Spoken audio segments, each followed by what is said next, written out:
Welcome to the Unstarving Musician. I'm Rabanzo. This is my podcast. For those of you that are checking this out on YouTube, this is not a normal thing, but I'm doing video here today. For those of you just listening, I'm doing video here today. I've been playing around with video a bit, trying to figure out the best way to do it, to make it easy, to make it look easy if it were easy. This is episode 320.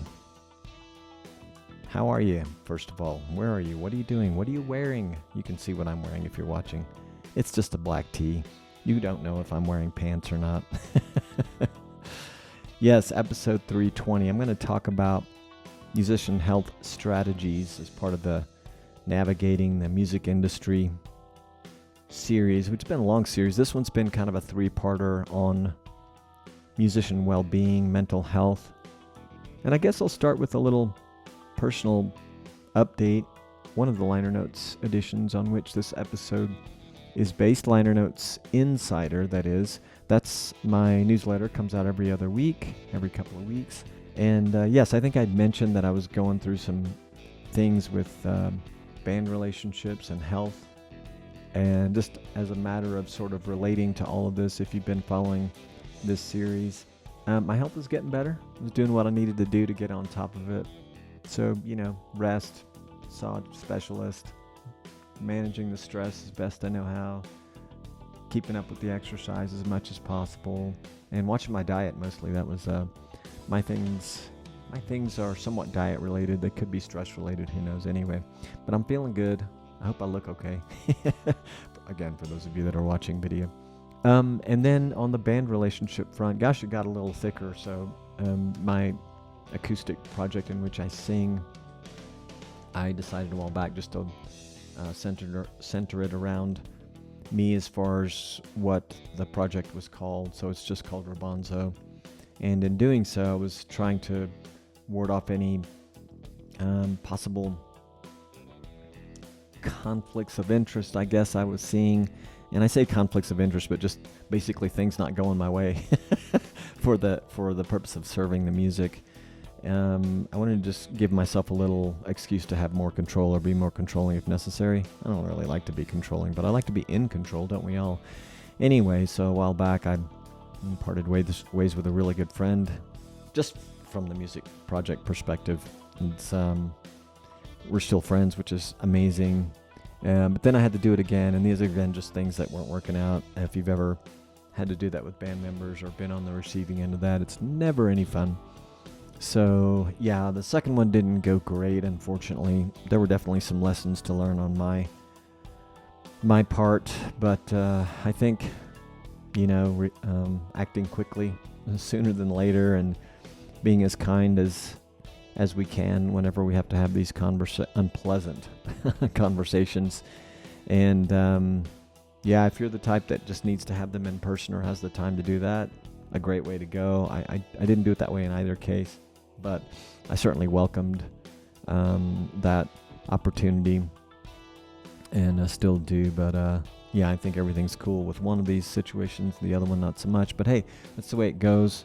It's all, but for the sake of the band and the show that's upcoming, all good. So that's what I was after. Anyway, at the unfortunate expense of relationships. I wouldn't call it total expense because, like I said, one of the relationships is great. Maybe the other one will get back on track and recover. But anyway, just to let you know, I empathize with some of these things, and I hope you can empathize with my situation. The other thing I've had to do, which has been a little bit hard, not as bad, but it's just like make space for a project at a time right now. I was about to attempt to juggle 3, didn't let that happen. Started trying to juggle 2. That sort of resolved itself, so I'm just working on toward this one show with Rabanzo, that acoustic ensemble right now. The other project I had to put on hold, and I don't think that was necessarily for the liking of at least one of the members, but that's the way it goes.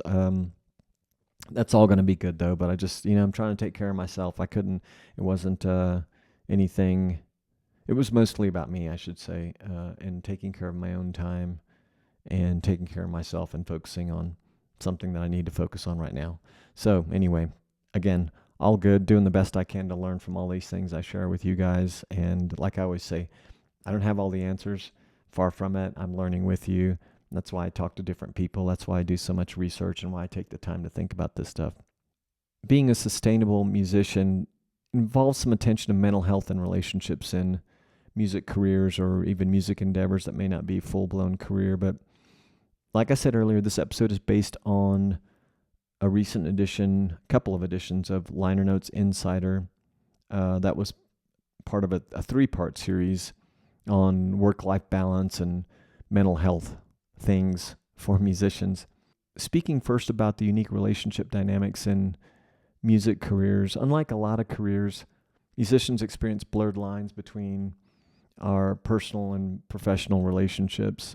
So you've got friends who often become business partners, family members, sometimes they might become financial supporters. Industry contacts can feel like family until business goes sideways or gets kind of rough. Same with bandmates, right? Working relationships frequently often become very personal, and I generally just work with people that I consider to be very nice, talented, driven people, even the ones that may not work out, for whatever reason. That doesn't necessarily mean they're not all those things. So yeah, it sucks when things happen and the professional part of it goes sideways. Unfortunately, the personal part of it can go that way too. But in my case, everyone is professional, friendly, nice people. It just was I guess, chemistry and priorities thing to be frank about that. When friends can become business partners, you might have a friend who's really a supporter and wants to help you succeed. So they could support you in any number of ways. Could be financial, could just be like, I'm going to be on your team, I'm going to help you out, I'm going to build your website or whatever. And then family members, obviously, if they have money, sometimes they want to see you succeed or let you take your shot at it. So yeah, money kind of can come into the picture. The challenges that this creates is kind of confusion about roles and expectations, often our own, confusion on our own part, sometimes confusion on behalf of, a bandmate or maybe even a family member or friend. And it also can create stress when business and personal matters collide, like I said, a lot of stress. And sometimes that can be subconscious, right? It can certainly create emotional strain when relationships tend to shift as a result of whatever conflict of interest might come up. And uncertainty about how to handle conflicts. So yeah, that's a tough one. I mean, speaking with people that you really trust to bounce ideas off of them and see what they would do, what they would recommend. And I think the most important thing is to come from a place of empathy as best you know how. The best way to deal with conflicts. And hey, if you're on the receiving end, it's tough. I think at this point in my life, I have had it happen a few times, however many times. And the first time it happened, I was like, what? What do you mean you don't want to hire me?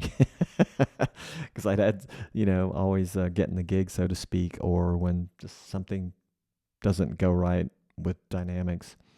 So the first, time, definitely the hardest when you're younger. But as you get older, hopefully you realize these things aren't always about you.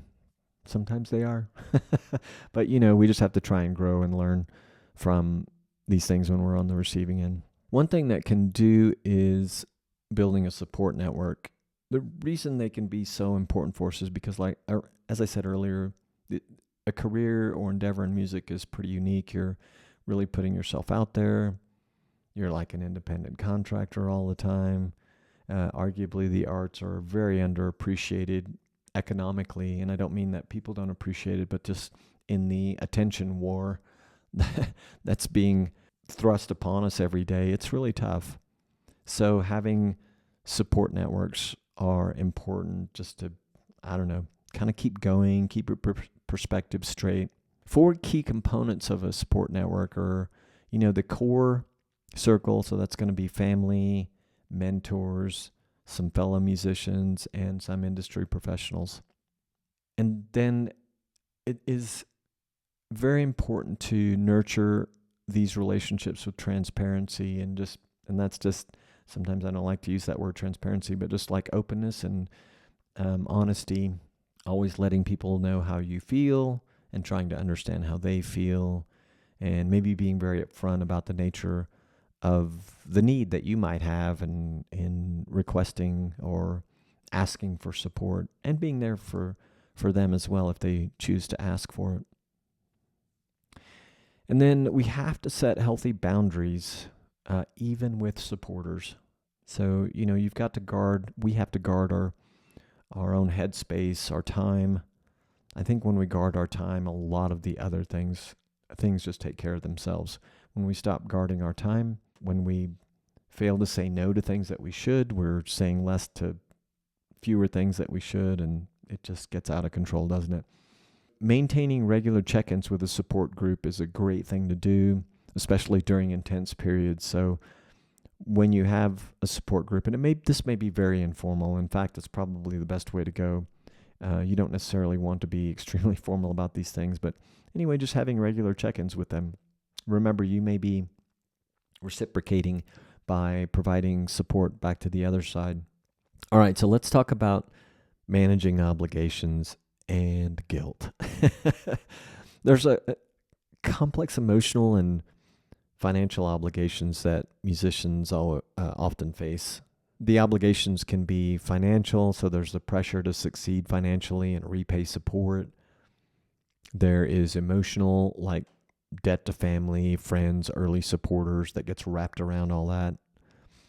Professional versus personal, when business decisions affect personal relationships. Those are some of the obligations there. And here are some strategies for managing these pressures and setting realistic boundaries.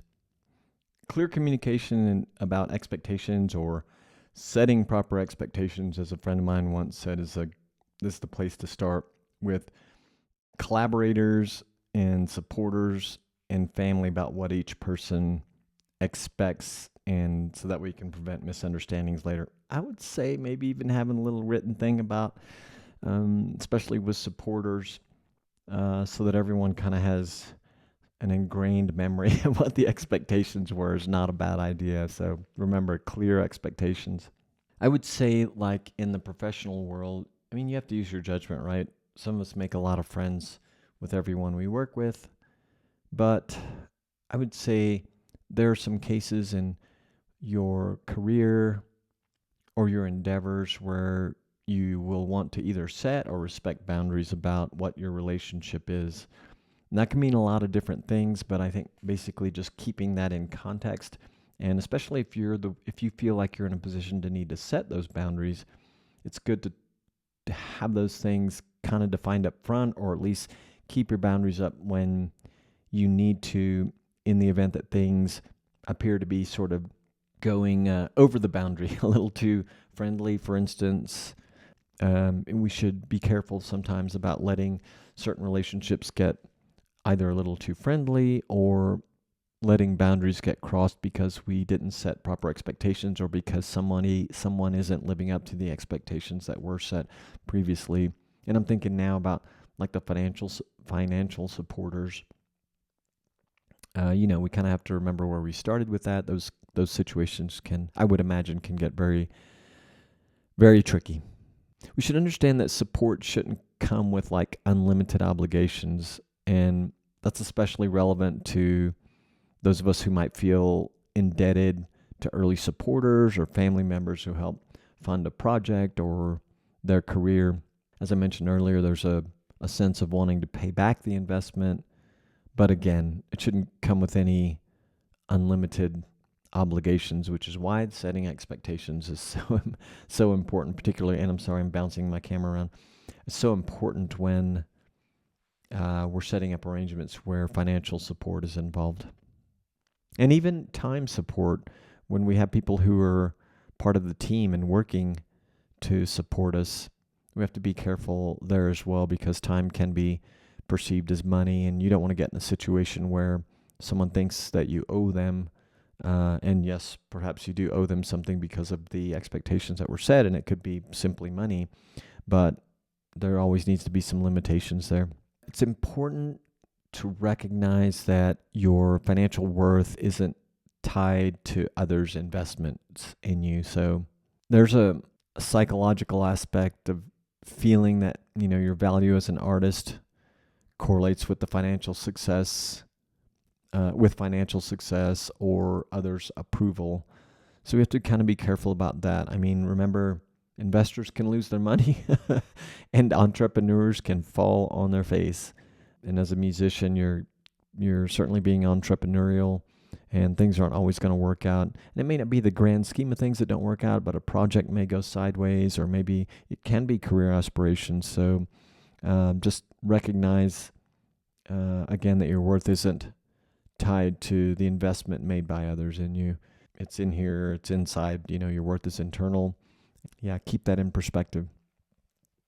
Let's talk about practical self-care strategies. As my good drummer friend George reminded me, massages are always good. But that's not what I'm going to talk about. So physical and mental health, everything from hearing protection, therapy, and exercise are very important. So I was talking at the top of the episode about just taking care of my own stuff, having been a little under the weather, and then trying to protect my time.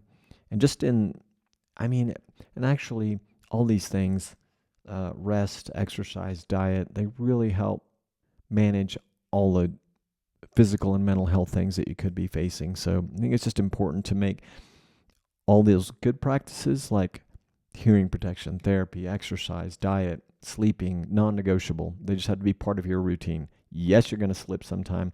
Like today, I wanted to go to the gym. Did I make it there? No. What I did do was made a little compromise.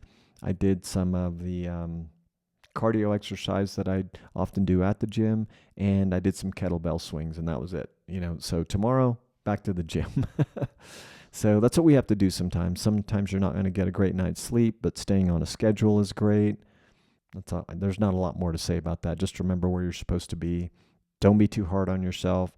It's a recipe for difficult times, actually. So you're looking for a lifestyle of care. And just remember, you'll waver from the track. That's normal. It's like trying to meditate. But focus is the key. And focus is getting back to what matters most. Developing sustainable practice routines, literally like practice I'm doing my hands here as a drummer or a guitar player or a vocalist or both, keyboard player, whatever your instrument is, have a sustainable practice routine. I mentioned in the recent Liner Notes Insider edition that I've tended to practice in short bursts. Seldom do I practice for an hour straight. A lot of people would say, no wonder you suck. No, I tend to do a lot of my best practice in 30 to 40 minutes, sometimes even 20. I mean, just staying, keeping the muscles that you use for your instrument, be they be those muscles in your voice or your hands and feet, your lungs, all of the above. Keeping those muscles worked out is what's really important. And I know that a lot of teachers would tell you that you can have extremely productive short practices if you're practicing the right way. So that's something worth looking into for yourself, is what is the best way for me to practice? I would say, like, I consider myself a young singer because I've only been doing it seriously in recent months, years, but regular vocal warm-ups are a huge part of it. I shouldn't just go in and start trying to sing for practice or performing. And I know a lot of guys and girls and people who are very seasoned, but I see them neglect care and routine that would go toward making it a little easier. But for your instrument too, same thing with drums though. There are some things that we should keep up with, rudiments, a learning part of our practice, a creative part of our practice. So anyway, the point is keep it sustainable and manageable so that you don't lead yourself toward a path of burnout. And then create space for non-music activities and maybe some hobbies. So make space for family, obviously. I've started doing some crude woodworking nonetheless. Building some frames for some acoustic panels is the latest one. And obviously, when you buy materials for that kind of thing, or you invest in some sort of hobby, or say you're going to do something, you have to make the time to do it. But maybe your thing is hiking, it's cycling, whatever. Make time for it. Make sure you build it into your schedule. Let's talk about managing the financial and emotional relationship part of music. So I've alluded to this earlier, but you want to separate your artistic worth from your financial success and set clear boundaries between making art and making money. Sometimes they align, sometimes they don't, but creating multiple streams of income can reduce the pressure on your creative work. So consider keeping some musical projects purely for joy rather than profit, and then focus on more profit or business-oriented things to keep the income train going, right? And feed the creative time. Let's bounce back to building healthy sleep patterns around irregular schedules, which musicians arguably have. So plan your rest as carefully as you plan your work. And if late night gigs are part of the deal for you, develop a post-performance wind-down routine so that you can get some quality sleep. I seldom do big shows, occasionally do something that on a scale by which I typically perform is pretty big, but I'm pretty wound up typically, so try to have a routine, maybe just sitting for a while, letting your ears calm down and your emotional high, but be intentional about scheduling that and recovery days for intense performance periods. Use tools like blackout curtains or sleep apps to improve your sleep quality when your schedule is irregular. It's again, it's part of your lifestyle. There are gonna be disruptions in your schedule and your routine, but just having these patterns and routines, positive routines in place, will help you get back to a good place, a place where you can rest and take care of yourself. So let's talk about recognizing important warning signs. So signs of burnout to watch for can be exhaustion or just general lack of enthusiasm, inability to perform in any capacity, including on stage, difficulty concentrating, feelings of self-doubt and failure, and they can even manifest in physical symptoms like frequent illnesses or insomnia. I think I've dealt with all of these things. It's not funny either, but I'm just laughing. I sound like a basket case, but they happen in life. If you're doing this long enough and you live long enough, you start to recognize things as they happen. Industry expectations to push through a project versus taking necessary breaks is something we should talk about as well. So the music industry is one area of many, I suppose, that have long glorified the never stop hustling mentality. I would say Silicon Valley startups can be that way as well. But so like the idea of canceling shows or taking time off is viewed as, like a lack of commitment or even weakness, but we can't let that be the case, right? So there are a couple of artists that I talked about in the liner notes edition. One of them is a young artist named Ash who canceled her 2023 tour after nearly 3 years without stopping. And things like that can sometimes be the bravest thing you can do, so that you can allow yourself to step back. We've seen really big artists do this as well. And then another artist, I don't have the first name here, but McAlpine is her last name. And I'm sorry, I don't have it in front of me, but again, referenced in the liner notes insider edition. And this episode will have a link to that so you can find the article. But she demonstrated a similar type thing when she chose to modify her touring structure before hitting a breaking point that she was near. So she said, I know that I'm doing the right thing and I'm not going to stop just because it's hard. I imagine that had a double meaning. She didn't want to stop doing the whole touring thing because it's hard, but she also didn't want to let the hard part of having to make these drastic changes stop her either. So what we're seeing now is really kind of a necessary shift in the industry, and hopefully it's a big shift where prioritizing mental health isn't career limiting, and it's more like an essential thing for long-term success and sustainability. And the old expectation to push through at all costs, it can lead to burnout, diminished creativity, and it can potentially shorten your career too, just make you get sick of it and say, I don't like this, and you don't want to do that if you want to be a creative person. You might do it for other reasons, but If you can and want to be creative, you should be able to do that and not let burnout ruin that for you. So instead, strategic pauses, intentional rest periods can actually lead to stronger performances. I've experienced that with both drumming, which I've done for many, many years, playing live, and also with podcasting, which I've done for several years now. Taking breaks sometimes is a good thing. And honestly, when I took a couple of those breaks, I didn't know if I was going to come back to it, but it's probably because I let it go too long. I was actually just thinking today, I was asking myself, should I have planned a break this month? Because I'm just probably looking at just a busy period, and I wasn't looking at my schedule close enough, so I have kind of a crazy period, but only for the next couple of weeks. Fingers crossed I'll find myself doing all the things I need to do to get through that and taking a little break if I need it afterwards.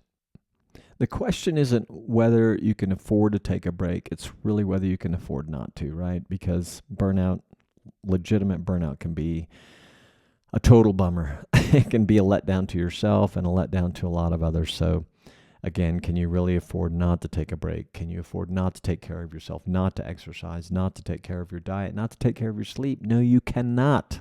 I'm telling you. All we have is time. And to make the most of it, we need to do all these other things. In closing, this is really a balancing act of relationships and mental health. So remember boundaries, expectations, and setting aside time for the things that you need to take care of yourself. There are some resources I'm going to put in the show notes that covers a lot of different areas for supporting yourself and maybe helping someone else support themselves, or just helping someone else. I encourage you to sign up for liner notes. You can do it for free. There's a free edition and then a deeper dive edition called Liner Notes Insider. And I encourage you to check it out. You can do that at unstarvingmusician.com right on the homepage. Please visit the show notes for this episode for the resources that I mentioned during the conversation, and share your experiences or questions about any of this by replying to liner notes if you're already a subscriber, or share it on social media. You can either do that via a direct message or a regular post to, I'm at Robonzo Drummer on Instagram, and you can find the Unstarving Musician Facebook page at Unstarving Musician. Easy enough. You can support this podcast, especially if you really love it, by following us on your favorite podcast app. You could give us a review on your favorite podcast app, or you could visit unstarvingmusician.com/crowd sponsor, where we have a tip jar, which is super easy and highly appreciated, but also a bunch of other things that you maybe that won't cost you money, and other things that you may be contemplating doing anyway that would actually be support for us. And then lastly, I'd like to talk about a couple of featured partners. One of them is Kit, formerly ConvertKit, which is an email marketing platform.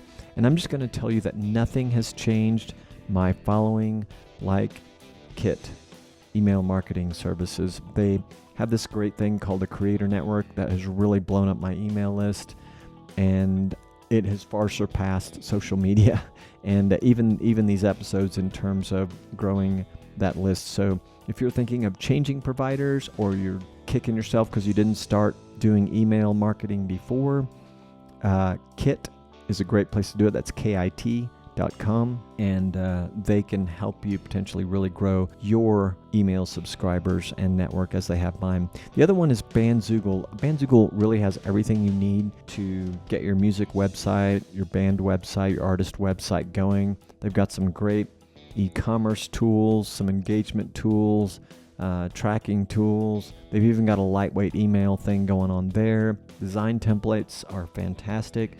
You don't have to worry about anything once you get it set up, and it's pretty darn easy. It's about as easy to get going as websites can be. So if you use the promo code Robonzo, go to bandzoogle.com and use the promo code Robonzo, ROBONZO, you can get a discount on any paid plan, and we would highly appreciate it because they pay us a small commission, no extra cost to you. We'll love you for it. You'll love yourself for getting your website going. Again, remember to check the show notes for links to the resources and stuff that I mentioned here, maybe even some related episodes. And thank you so much for listening. And if you're watching this video experiment on the YouTube, thanks for watching.